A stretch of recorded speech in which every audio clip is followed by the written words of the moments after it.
This is the Puck Poolies podcast with Matt Larkin and Stephen Ellis.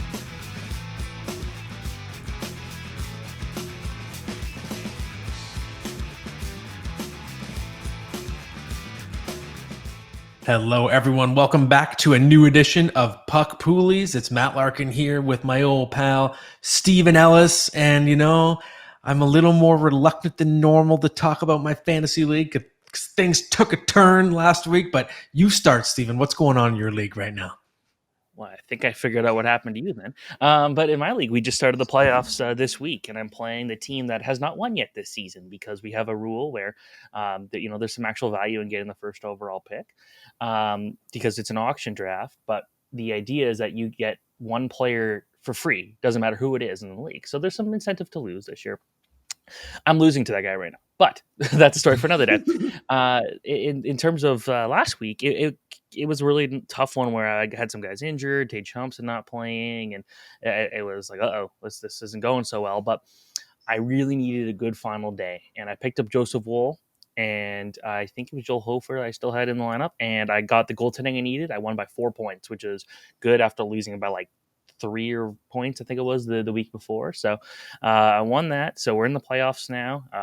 In a 4-team league, it won't take long to finish this, but we're in the semifinals, obviously. But I'm very confident that if I can get past this week against the last place team, it should be okay. But it was kind of a recap. Is like I went on like a 12-week winning streak where no one could stop me, and then I got a lot of injuries, and then I ran out of IR spots, and I just literally was running out of space, and it was not a good situation. Like I couldn't give up Kaprizov. Like I wasn't going to throw him on waivers and just like risk that, even though he hasn't played. But I've managed to fight through and looking pretty good right now.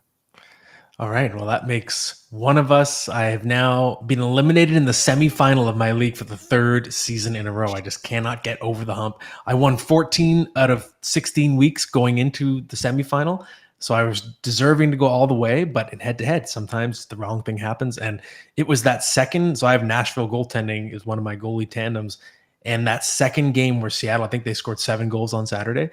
That nuked all my goaltending stats, and I was winning most of the week, and then I blew it. I almost had a horrible blunder where I was out somewhere, and I had to go over the border into Buffalo on Saturday, and my phone was on roaming, but I didn't have roaming on, so I wasn't getting messages, and I didn't see that New Jersey had put Mackenzie Blackwood in because I had him on my bench. I have Vanacek, so I missed Blackwood's start, and it almost cost me my match. It turned out in the end, my opponent got one more shot block that meant he won either way, but I was sick thinking I had cost myself a trip to the final. But luckily, it was okay. I just lost, and I lost to the number 8 seed, which was a pain. But it happens. Sometimes you just have a bad week. That's the playoffs, baby. That's why they have them. You got to find a way to adapt in those situations, and my team didn't. So now I'm entering a painful rebuild. I have no first-round pick next season. My best keeper is like Carter Verhaeghe. It's not good. It's gonna be a bad year. I'm gonna have to shamelessly tank. But hey, Stephen, we're here to help people who are still alive, like you, and like hopefully a lot of our listeners. So let's start with some pickups. Well, let's talk about the forward, and I wanted to save him, but should have been part of my intro. Victor Arvidsson was the guy that essentially went in and saved my week, which was good. Again, not much was on the line there. It was literally like who was going to come second at that point behind me, but Victor Arvidsson, very helpful, and you should pick him up right now. Yeah, he's in fine form right now. He's finding that similar chemistry that he had with Philip Deneau last year, I believe. No, it was Deneau. Yeah, it was Deneau and Trevor Moore and Arvidsson, I believe, was the line that was functioning well last season as well. And he's available in 49% of leagues. He's someone that I drafted and dropped after a couple months because he was dealing with it was illnesses, it was injuries. He was always in and out of the lineup, but it seems like his body's feeling right. And he's got 11 goals, 19 points in his last 19 games. And the key is Kevin Fiala is now on that line with Deneau as well. And the Fiala factor has totally transformed that line's identity. They're scoring a lot. And I think Arvidsson has sort of returned to that peak form that he showed during his best years with Nashville. And it might not show in his full season stat line, but for the last couple months, he's been quite an effective player. So you want to add him to your lineup, even in shallow leagues. Yeah, I like that one. The next one is medium league pickups, and that is Dylan Strome. Yeah, Dylan Strome. It's weird to see him available in 65% of leagues when he has 20 points in his last 14 Mhm. games. How is that player available in 65% of leagues? I think there's just a stigma attached to Dylan Strome. People associate him with being the bust in that 2015 draft class, and they're more reluctant to trust him in fantasy. He also doesn't contribute to many categories. He's usually mainly a points and assist asset. His shots, though, his shot output, 1.90, it's the highest of his career right now. That's nothing to sneeze at as in terms of a shot rate. It's no longer a liability at the very least. And he's been a major asset in assists and points playing with Alex Ovechkin on that first line. He should be available. I think he should be available in maybe 20% of leagues, not 65. To me, that's ludicrous. And he's someone that can help you in the points category for sure down the stretch. All right. And we're going to Toronto for the Deep League pickup of the week, Calle Jarnkrok.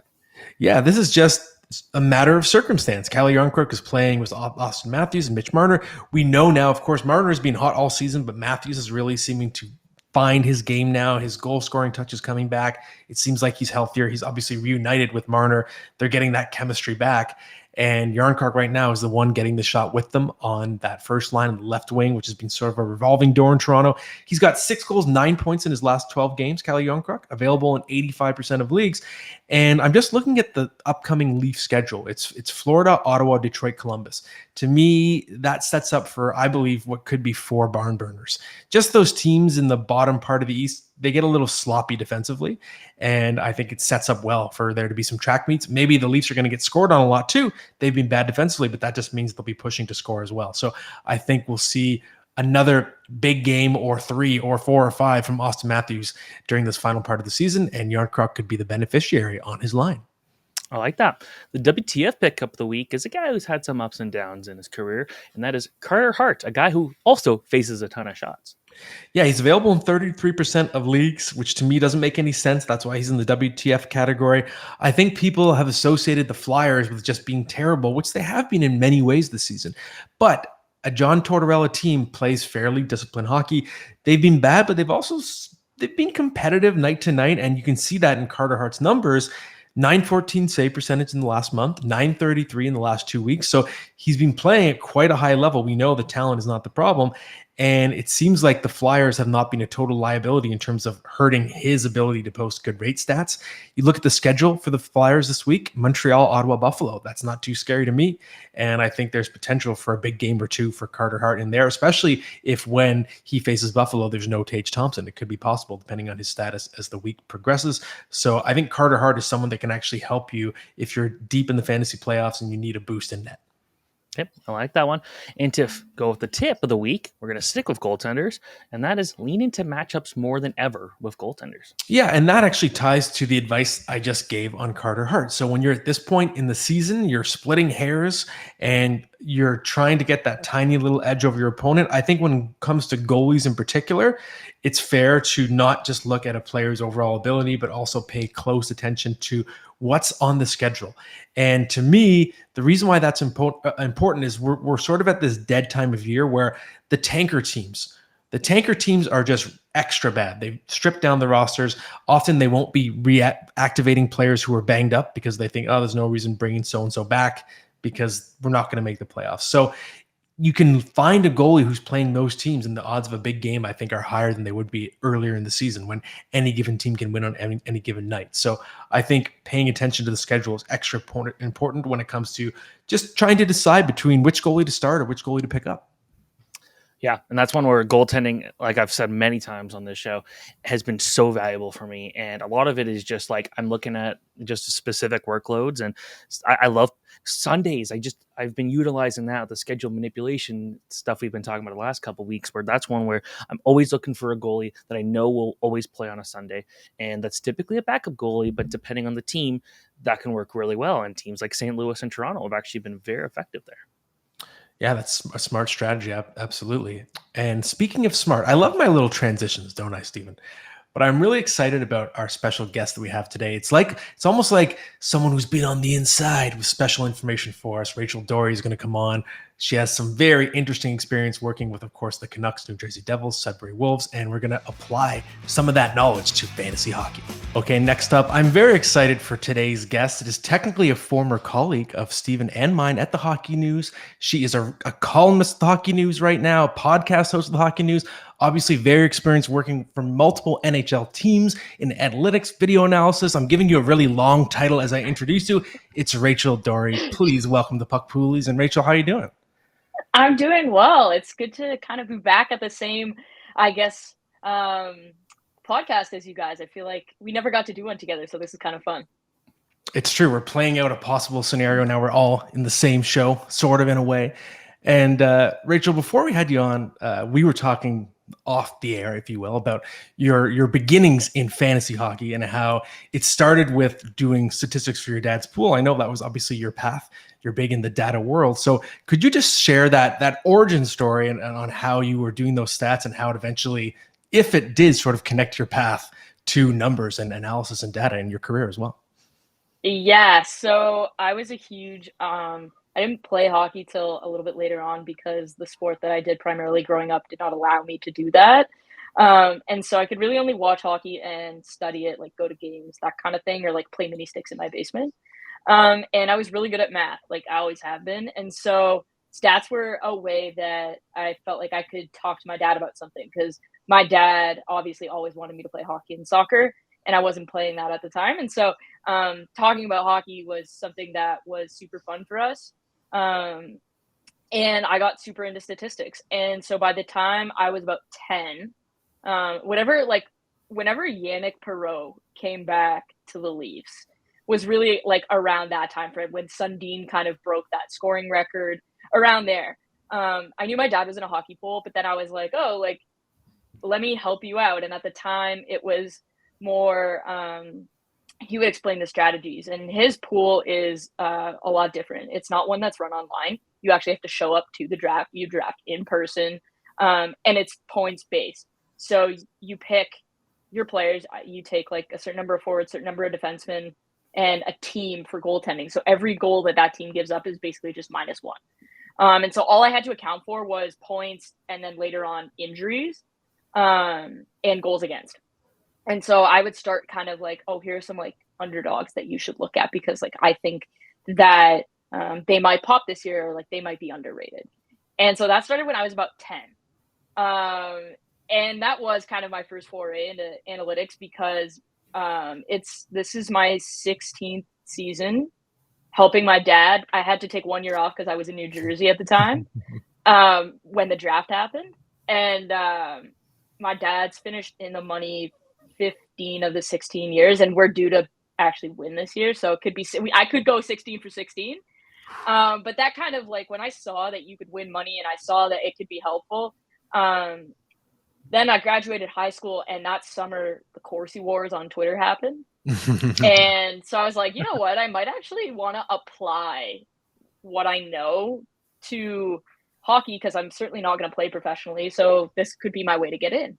And that was kind of how I got into analytics. It started with a hockey pool, and now people in that hockey pool complain because I have access to tools that they don't. So kind of when was like the aha moment, like that stats and hockey analytics were going to be a big part of your career? I would say when I was in Sudbury. So when I was working for the Sudbury Wolves, I knew my statistics and I could rhyme things off. But at the time, Drake Barahowski was an assistant coach with the team, and he had started his own stats company. Mm-hmm. And so I was the video coach at the time, but we also were taking stats. And so then it would populate and all these great charts would kind of come up, and I would be tasked with explaining it to the head coach. And when the analytics intern would try and do it, he would look at him like he had 5 heads. And so then I'm like, here, give me that. And so I took a quick look at it, pulled up some video. I was like, okay, this is what we're seeing. This is what we're seeing. And I remember the first time he kind of looked at me, he's like, you're really good at this. And I was like, really? I was, yeah, like that was super understandable. Oh, okay. And so he just kind of came to me after that and really helped me build on that. And it was really that sort of first inkling that I had that, hey, maybe my niche is being able to explain the math because I know the hockey side and I know the numbers side. So he really helped develop me in that. And then it kind of just blossomed from there. So I would say probably like 2014. I see. And when you filter fantasy hockey through the work you've done with Sudbury and New Jersey and Vancouver. Are there some takeaways, if you're speaking, let's say, to an outsider that hasn't worked for these organizations, any takeaways you could apply to give you a possible advantage if you're in a hockey pool, things you gained from the inside? Yeah. So one of the big things that I knew on the outside, but like just had more access inside. Obviously, I've never actually played fantasy hockey myself, like on Yahoo or anything like that. So I don't really know from that perspective. But having access to those inside statistics tells me who's going to pop, tells me who might fall, tells me injury concerns. So, like, I'll give you an example. This year, in the hockey pool with my dad, we got Tage Thompson in the 9th round. Wow. We also got Erik Karlsson. Wow. So, I mean, I'm not going to sit here and say that, like, the thing I made predicted Erik Karlsson, because I don't think anybody's did, but it absolutely did predict Tage Thompson. But my first big one where, like, my dad actually started to trust me was Panarin. It was his rookie year, and at the time, that was when I was actually talking to somebody with an NHL team, because that was before I had gotten hired in New Jersey. And we were discussing some of the metrics that they had on the inside. And that person was sort of telling me, like, this is what we have access to. And I tried to recreate some of it on the outside. And that led me to saying, I think Panarin's going to pop when he comes over from Russia. And he did. And so on the inside, you just get, first of all, more accurate stats. You get more drill down capability. So I can look at Mason Marchment's a great candidate from last year. You can look at where he was shooting from, where he's generating his opportunities from. Are they really dependent on shot assists, and are those shot assists dependent upon who he plays with? Is his point production dependent upon power play time or usage? You can look at things like that. So if you're on the inside, you actually have the ability, and like, I would never use this for fantasy hockey, but you can, if you have access to the data, you can basically look and say, okay, like in this particular game, so tonight, so Edmonton's playing Vegas. I think that's going to be a great game. What I would do is I would look at historically who's matched up against who in that particular matchup. So who has McDavid played against, and who has he played with, and has he been successful? And so let's say he's super successful with Mark Stone, like, out of the lineup, but not very successful with Mark Stone in the lineup because of like his usage and how Mark Stone can shut players down. Well, Mark Stone's not playing tonight. So then I would look at that and be like, okay, like, that's an opportunity. So that's how you can kind of use inside stats. It's more of like a game to game basis. I like that. So with your experience working with some NHL teams, did you gain some appreciation for certain players or player types that change your perception of kind of what their value might be like? Yeah, you know what? That's something I would say. I got my head turned really on some stats on a few players. There were some players I was higher on that just didn't pan out the way I thought they would, and then there were some players that I was lower on that really, really popped. For example, I was pretty low on Mason Marchment. I always thought he would be like maybe like a 10, 15 goal guy. I did not have the year he had last year. And so like that was something where I went back and I looked. And so having access to those stats allows me to kind of identify players who are maybe underappreciated. So like I think Miro Heiskanen, speaking of Dallas, is one of the most underrated players in the league. I don't think he's talked about enough. I have a supreme appreciation for Quinn Hughes. Even though he plays in a Canadian market, he is not talked about enough. He is so much better defensively than he's given credit for. And maybe it's because Vancouver hasn't been good defensively for like a long time. But he is so much better defensively than he gets credit for. I think the same can be said. I did not realize how good defensively Mitch Marner was. And as an extension of that, I really think that the people who vote for the awards, there are a few wingers in the NHL that don't get nearly enough Selke love. Like for me, there are three that come to the top of mind right away, and it's Mitch Marner, Mark Stone, and Valeri Nichushkin. I don't think that wingers get the same amount of attention, and the only difference is they're not taking face-offs. But you have an example where like Mitch Marner is playing more penalty kill time, and Valerian Nichushkin is consistently playing more penalty time than Gabriel Landeskog, but they don't take face-offs, and so they apparently don't count. And that's something that I've never really understood. It also gave me an appreciation for players like at the bottom end of the lineup that can still have an impact on the game. Somebody like a Jesper Fast is a great example of that. Even Pierre-Edouard Bellemare is another one. And so it just gives you that opportunity to really drill down and say like, okay, what's going to come next? So I was really high this summer on Nils Lundqvist and Juuso Välimäki. And do I think that's sustainable for like the long haul? No, but they both had really good seasons. I see. It's interesting. You read my mind on Mitch Marner. I've been watching him closely as I get ready to prepare my Selke ballot, and I'm sort of going back and forth in my head, wondering about, like you said, the face-off factor. But it's definitely something that's on my radar. I haven't made the decision yet. We still have 10 games to go, give or take. But I wanted to ask you, Rachel, about specific metrics or stats, and this is ideally something that could be accessible on public domain. But I'm looking for that magic stat, something that the average fantasy player might not know to look for, but that you are aware of as a really good predictor of success. So is there a number out there, a type of metric you could recommend that we pay more attention to? I think it depends on what your pool counts. So there's a number of metrics based on different things. So if you're more primarily geared towards points, I would look at individual expected goals created, because like there's a difference between while you're on the ice and what you are primarily responsible for. And if you look at what that player is primarily responsible for, that's something that can be carried no matter what situation they're playing in. Whereas obviously like Michael Bunting playing with Auston Matthews versus Michael Bunting playing with Alex Kerfoot is not going to have the same impact, or Noel Achari, for example, right? And so I would look at individual expected goals contributions. I would look at individual scoring chances as it pertains to scoring. I would also look at special teams. You want guys that are consistently playing on the power play. That's going to generate shots. That's going to generate scoring chances. From a goaltending perspective, if you're looking at different goalies, I would actually be looking at teams. I would look at the style that they play. Do they give up high danger chances, or do they give up low danger chances?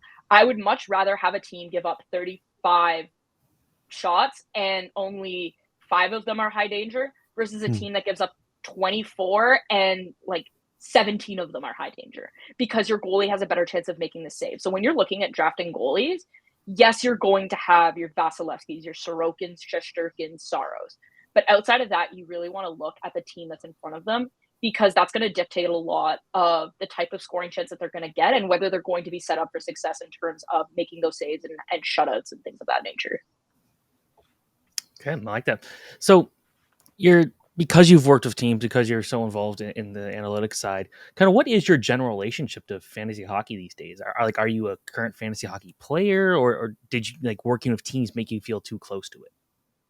I've never really been like a fantasy person, generally speaking. And that might be because 1, I have my dad's pool, but 2, in high school, there was actually like a major fight over a football fantasy pool. And I just couldn't wrap my head around how you could be so angry that you're in a fist fight in the middle of the school on an afternoon in December when we're supposed to be getting ready for like the holidays and stuff. So I think that like kind of turned me off. But now, as it pertains to like my dad's pool, I go to the drafts. I build the models that predict how many games a player is going to play, because my dad's pool, there's no waiver wire and there's no trades. Your team is your team. So you have to account for injuries. And so I focus on that, and I focus on the strategy. I'll look at who was drafted where and the value of that player. And so for me, my relationship to fantasy hockey is kind of interesting because it's relevant in the end of September when we have to go to the draft and make the selections. And then it's relevant again, like next week or 2 weeks from now, when we have to do the playoff iteration of it. And so the playoff iteration is you pick players similar. You have a certain number of forwards and defensemen. But you have to pick players that you think are going to go far in the playoffs, because once they're out, they're out. And so it's basically like this guessing game of who's going to do well and who's going to score on those teams. So that's kind of my relationship with fantasy hockey. I will freely admit that instead of doing fantasy, my time is spent on gambling. I use, in the same way that you, Stephen, or you, Matt, would use it for fantasy hockey, I use those same statistics to inform my gambling and the models that I build for that. So I guess it's like a different kind of fantasy hockey. There's definitely a lot more money involved. But it's one of those things where I guess I got turned off of it in high school and haven't really like found my way back to it because like a lot of people have fantasy pools that are full or whatever. And so I just have become the de facto kind of hockey gambling guru in my friend group, and everybody just kind of asks me. That's interesting because we do talk a bit of gambling on the show, so we'll remember that if you come back on in a future segment as a guest. I'm still kind of, my mind is blown about this fantasy football fight. It makes me think of Tommy Pham and Jock Peterson. If you're any baseball fans out there, that was their fight last year over. I think it was over fantasy football, even though they're baseball players. Rachel, this has been tremendous stuff. Before we let you go, is there anything you want to plug right now on the hockey news? Yeah, you can listen to the Staff and Graph podcast. You can also listen to the Hockey News Action Show, where twice a week we talk about various bets, and I implore my model to do that. And you can find my work on the Hockey News. I have a column once a week, and yeah, that's pretty much it. Thank you for having me on. This is so fun. I never get to talk about really, really fun things about hockey. Everything's always like doom and gloom lately for me. So this was great. I really enjoyed it. Thanks so much, Rachel. Absolute pleasure, and we'll have you on again for sure if you'll come back. Okay, excellent stuff from Rachel. We'll have her back on again for sure. And Stephen, now it's time to turn the microphone over to you, and let's talk prospects. Who are you watching carefully this week? All right, I'm watching Sean Farrell from the Montreal Canadiens. And at the time of recording this, we don't exactly know what time he's going to be playing and making his debut with the Montreal Canadiens. But he is someone where he was drafted. It was in the 4th round of 2020. And that was a tough year to draft prospects because, well, yeah, you did get a pretty sizable sample size for most players, like at least 40 players for most, or 40 games for most junior players. He is someone who still was very small, and I don't know if scouts were totally super high on him. Now, ever since he got drafted, he's been one of the best prospects in the Montreal Canadiens system. He's been one of the best NCAA players. He had a 100-point season in the USHL. So this is a guy that continues to produce at all levels. Now, producing in the NCAA does not mean you're going to be able to produce in the NHL. But going out there and getting 50 points as a sophomore is actually very hard to do. You know, not everyone is going to be like Adam Fantilli putting up like 60 points in their rookie season. That's not the norm. But for, you know, a point per game player as a sophomore is typically a pretty solid player. So for him to do significantly more than that, get basically 20 more points that he had played games, I think is something you can't ignore. Now, a guy of his size, you know, you are probably a little concerned that maybe he's not going to be this super impactful guy if he can't score, but, you know, he can be feisty at points. He's very good defensively. He's got the speed, and he obviously knows how to score. So, you know, the one obvious option here is to look at Cole Caulfield and see what he does. I don't think they're that close there, but I do think that Sean Farrell is going to be someone who is going to give fans that like Cole Caulfield something to cheer about very shortly. So, you know, yeah, another small winger, but you know what? I think that he could play center, he could play the wing, he could just do so much for you. I'm really excited to see what he could do. It's interesting, Montreal, with the attack of the small man, even when you factor in Lane Hudson on defense, they have some very intriguing prospects on the way. So it'll be interesting to see how long it takes for those guys to stick in the NHL. Stephen, now we're going to switch gears and talk a little betting. And I have a weird one, okay? I'm going to place 2 Stanley Cup futures bets, Boston Bruins plus 400 and Dallas Stars plus 1,500. And why, Stephen, am I just busting out these 2 bets? Well, if you go to dailyfaceoff.com, there's a series I did on Stanley Cup ingredients. I looked at common traits of the past 10 Cup winners, and I identified 7 that are most commonly correlated to championships. And they are having one of the heavier teams in the league, having one of the top 10 scorers, a top 10 goalie, being top 10 in Corsi, having a top 10 penalty kill, having at least 1 player with a Stanley Cup ring, and having at least 1 trade deadline acquisition. And Dallas and Boston they matched on 6 of the 7 categories. Dallas was almost, they were 12th in Corsi. Dallas almost went 7 for 7. So based on my formula, what it's telling me is the current Boston Bruins and Dallas Stars have the most characteristics that mirror those of the past 10 Cup champions. Based on that, let's throw down some money on those two teams to make the final and see what happens. That's my bet. What do you think? Are we calling it the Tyler Seguin Bowl or the Anton Khudobin Bowl if they make the final? I'm going to go with Seguin. Seguin, yeah. No, I can't disagree there, honestly. You look at the Bruins and how good they've been, and they're having this near historic season. It's hard to bet against them. Then you look at the Dallas Stars, where it's just like they might not be the world's most exciting team most nights, but you look at they made the Stanley Cup a couple years ago. They still have a lot of that same core. They're a much better team now than they were when they made that 2020 run. So again, another team where in the Wild West, where there's no like super clear number one favorite, they can do some damage. All right. I dig it. And I think they have those pillars, right? They have the elite goaltender, Jake Ottinger. They have the elite defenseman, Miro Heiskanen, the elite scorer, Jason Robertson. I like having one of each position. A lot of Cup champions also have that. And before we end our betting section, of course, a word from our sponsor, PROLINE Plus is not just another sportsbook. Being the only sportsbook that gives 100% of profits back to Ontario, PROLINE has been your local trusted sportsbook for over 30 years, now offering Ontario sports fans more ways to play in-store, online, or take the game on the go with the PROLINE app. With your favorite sports and events right at your fingertips, download the PROLINE app and bet in-app with PROLINE Plus today, or head over to PROLINEplus.ca to learn more. So, Stephen, it's time now for, as always, some listener questions. We got a few this week. So what do you have? All right. The first question, I apologize if I say your last name incorrectly here. Eric Renkima. In head-to-head pools, what's the closest you've ever won or lost a weekly match? Oh, Eric, one of the old faithful listeners in our hockey news days. I recognize the name. So, Eric, I have a good one for you. This one is as epic as it gets, I think, in terms of closeness. So I was in a fantasy playoff first round against the top seed 2 years ago.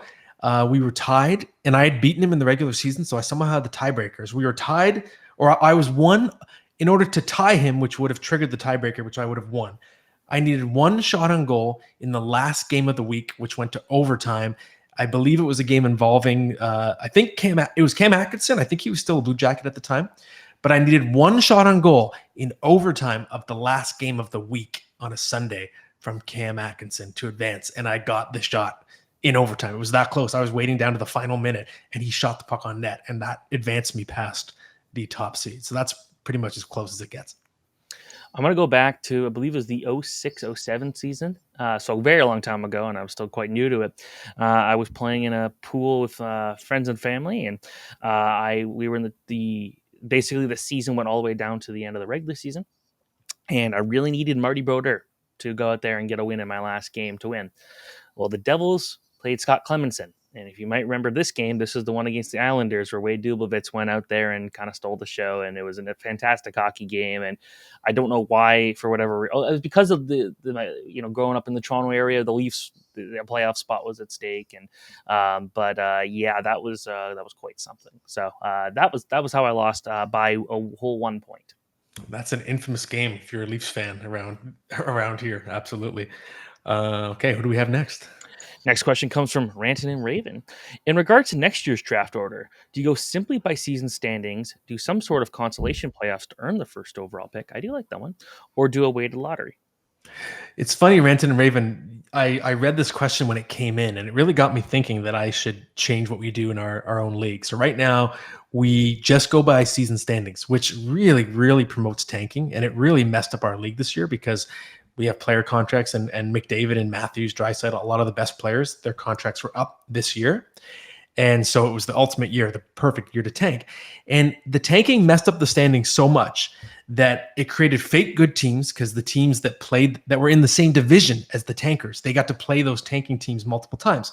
They puffed up their records, and it turned out those teams were absolute pretenders.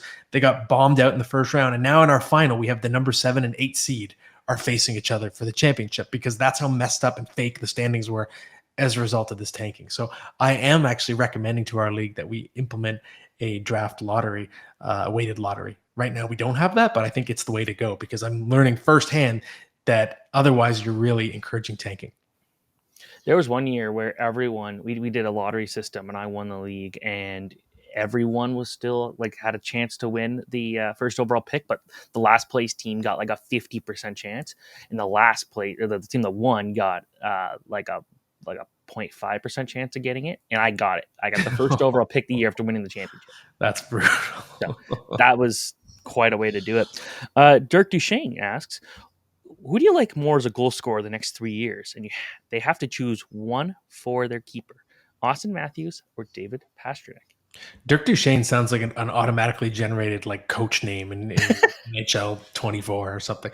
Yeah, I think it's close. Obviously, this year we've seen David Pastrnak leapfrog Matthews, and Pasternak's already over 50 goals. Matthews might not even get 40. And Pastrnak has historically been a lot more durable than Auston Matthews. So it is a legitimate debate here. I still lean toward Matthews for a couple of reasons. One, he's a year and a half younger. So theoretically, he has more years of his prime left than Pastrnak. The other thing is we don't really know what David Pasternak's situation is going to look like next year in terms of line mates. We don't know for sure that Patrice Bergeron and David Krejci, the top two centers on that team, are going to be back. So we just don't know exactly who Pastrnak will be playing with, which obviously he's still a great scorer in his own right, but it still helps the quality of line mates that you have, right? So I'm more confident. Auston Matthews, yes, his contract after next season is not resolved yet, but we know he'll still be mainly riding shotgun with Mitch Marner or William Nylander on the power play with those two and Tavares and Riley and so on and so on. So I think Matthews' situation is a bit safer, and for his career, he averages 51 goals per 82 games. So pretty outstanding stuff. I could see the argument for Pastrnak too, but I still lean slightly toward Matthews. Okay. I like that one. And this one comes from Danny Huber. With Fiala back, I have to drop one of 3 players: Dawson Mercer, Jason Zucker, or Troy Terry. Who should I drop? Yeah, this is a tough one. At first, I was thinking of going with Dawson Mercer. He had that big goal-scoring streak, but he's gone cold. But then I look at the deployment. He's playing with Timo Meier and Jack Hughes, and on the top power play. I just think it's too good to pass up. And even if he's been a little bit cold, theoretically, he should have some positive regression playing with those two.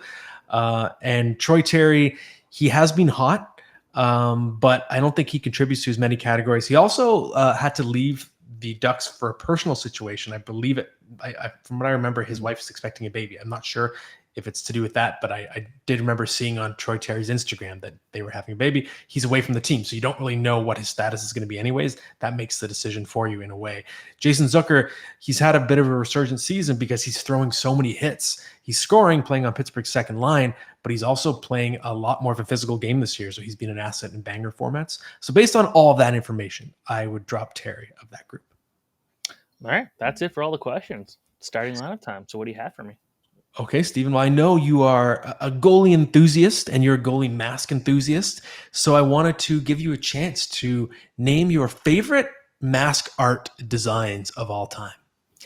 So we probably can't put any pictures of these on the broadcast or the show, unfortunately, just due to photo rights. But just picture it with me, or search on Google if you need to. I want to start with Carter Hart's orange Carnage helmet. That helmet was so cool. I'm a huge Venom Carnage fan from the Spider-Man universe. Don't ask me how I feel in the second Venom movie, as someone started screaming outside. Sorry. But baby Carnage is outside. But I just, it was so cool to see Carnage involved in that. And I always wanted, when I go-kart raced as a kid, to have a Carnage themed helmet. And I haven't gotten to that yet. They're very expensive, but I always love that. I guess kind of related is Steven Valiquette's Spider-Man helmet from his New York Rangers days. That one was just so simple. You could tell what it was. And, given that it was in New York, it felt like it made a lot of sense because that's where Spider-Man and Peter Parker from. The first helmet I ever really got excited about, and kind of why I wanted to become a goalie in the first place, was Jose Theodore's gargoyle helmet that basically he wore for most of his time in Montreal. Had the gargoyles on there, and it was red and blue. The colors worked. At the time, a lot of goalies, like you look at what Brodeur did and things like that, they were very simple, designs, but they were iconic in their own way because they were simple. Theodore's looked a bit more intricate, but I thought it looked great. Andrei Vasilevsky's glow-in-the-dark helmet, the one that he's had a few of those, but there was one where, at the night you could see the lightning bolts are all there's eyes and everything that glow at night, and getting to see that up close in person, I thought it's so cool. So, we haven't seen a lot of cool goalie helmet tech in the last couple of years. It's more for making sure you're you don't get concussions every 5 seconds. But I think that, seeing some glow in the dark elements is really cool. Then I'm going with Patrick Lalime in his Marvin the Martian helmet. It's funny, I saw someone with a Marvin the Martian hat a few days ago. I'm like, why do I reckon, like, I know, like, why am I thinking about this? And it was like, oh yeah, because of the reason I cared was because of Patrick Lalime's helmet. I thought that was super cool. And to close it out, staying in Ottawa, actually, this one might be the most boring of all of them. Marty Gerber's plain black helmet that he wore back when he was really good with the Ottawa Senators. And at the time, is because every goalies were starting to get more intricate helmets and things like that. And here he is, the starter of the Senators, and he says, like, screw this, I'm going plain black. And he played well. I remember seeing like pictures in the hockey news and the newspaper of him and just like thinking that was cool. And it kind of just made me think of, like, seeing all the minor hockey goalies wearing plain white and plain black helmets. It felt cool to see that. And it's part of the reason why I went from this cool custom go-kart helmet design to plain black. So completely random, I know, but I like that one. And those are my favorite goalie helmets of all time. I like those justifications. It kind of makes me want to see a goalie make a big comeback with the simple helmet. It's pretty badass. Jonas Hiller had awesome ones. It was flat, instead of the glossy one, it was like flat black, but then it had a gold cage. And I thought that was really cool. That's cool. I like that. Well, you never know. If goalies out there are listening somehow, for some reason, maybe give that design a try. And that's it for this week's episode. Thank you, Stephen. Thank you, Rachel Doerrie. And thank you, PROLINE Plus. And a lot of fantasy leagues do the 2-week final, I know. So we're going to be back next week with more regular season talk. We will eventually be doing some fantasy playoff talk. We'll do an episode on keepers as well. But next week, we'll go traditional still and help you just in case you're still in your final. So we'll talk to you then.